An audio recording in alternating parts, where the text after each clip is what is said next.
इधर तो कोई नहीं आए। इधर बाहर गवर्नमेंट आती है, इधर तंग करके चली जाती है, कहना इधर चले जाओ इधर से ऊँट लेके। अस्सलाम वालेकुम, अवाम की आवाज़ के साथ मैं हूँ आपकी होस्ट सजल मलिक और आप देख रहे हैं ऐसे टाइम्स।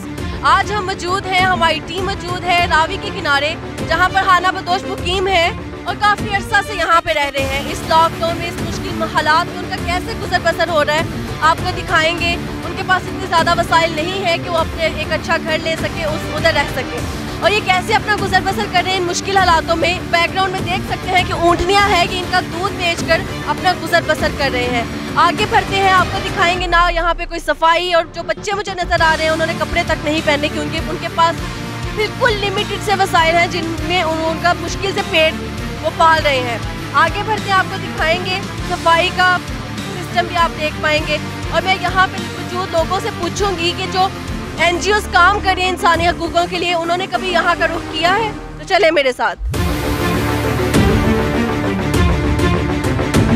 यहाँ पे मुश्किल से गुजर बसर करने वाले एक इंसान मेरे साथ मौजूद हैं जो यहाँ पे काफ़ी अरसे से रह रहे हैं। इनसे बात करेंगे कि NGOs ने कभी यहाँ का रुख किया है। अस्सलाम वालेकुम। वालेकुम सलाम। अच्छा, मुझे ये बताएं कि आपका इतनी मुश्किल से आपका गुजर बसर हो रहा है, हालात आप यहाँ का हमने आज खुद भी देखा और हमें पता चला कि काफ़ी मुश्किल से आप लोग रह रहे हैं। क्या आज तक पाकिस्तान में बनी तंजीमों ने, NGOs ने यहाँ का रुख किया है? इधर तो कोई नहीं आए। इधर किसी ने फेरा नहीं मारे, किसी ने कुछ नहीं किया। इधर बाहर गवर्नमेंट आती है, इधर तंग करके चली जाती है, कहना इधर चले जाओ इधर से ऊँट लेके। इधर से हम लोग ऊँट लेके जाएगा, इधर शहरी बहुत तंग होंगे। शहरी में इधर ऊँट नहीं नजर आएगा, किधर से जाके घूमणगे, बहुत जलील होंगे। ये स्टाफ सबको पता है कि रावी के पुल पे ऊँट बचे में उधर से दूध मिलता है। यहाँ पे बस ऊँट सिर्फ एक ही पॉइंट पे है, लाहौर शदरा रावी के किनारे।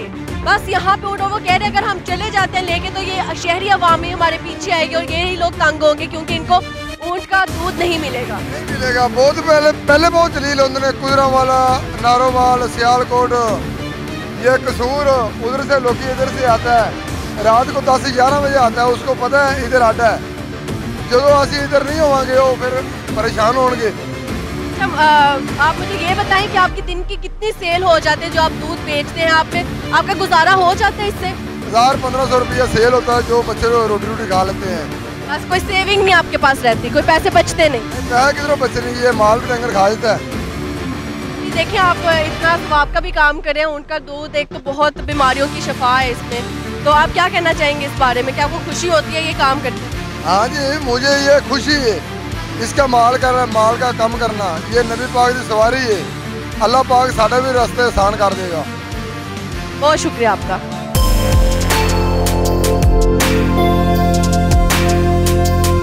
जी, तो ऊँट की सवारी भी हमने आज की और बहुत मज़ा आया, बहुत इंजॉय भी किया हमने। लेकिन एक बात कहना चाहूँगी कि प्लीज़ जो NGOs बनी है पाकिस्तान में, जो तंजीमें बनी है, यहाँ का रुख करें। इंसानी हकूक़ के लिए अगर आप लोगों से ले रहे हैं पैसे तो कहीं इन्वेस्ट नहीं कर दें, आपका कुछ नहीं जाता, उल्टा आपको सवाब भी होगा। तो मेरी इल्तमास यही है गवर्नमेंट से भी और बाकी NGOs से भी कि वो यहाँ आए और इनके लिए काम करें। Thank you so much.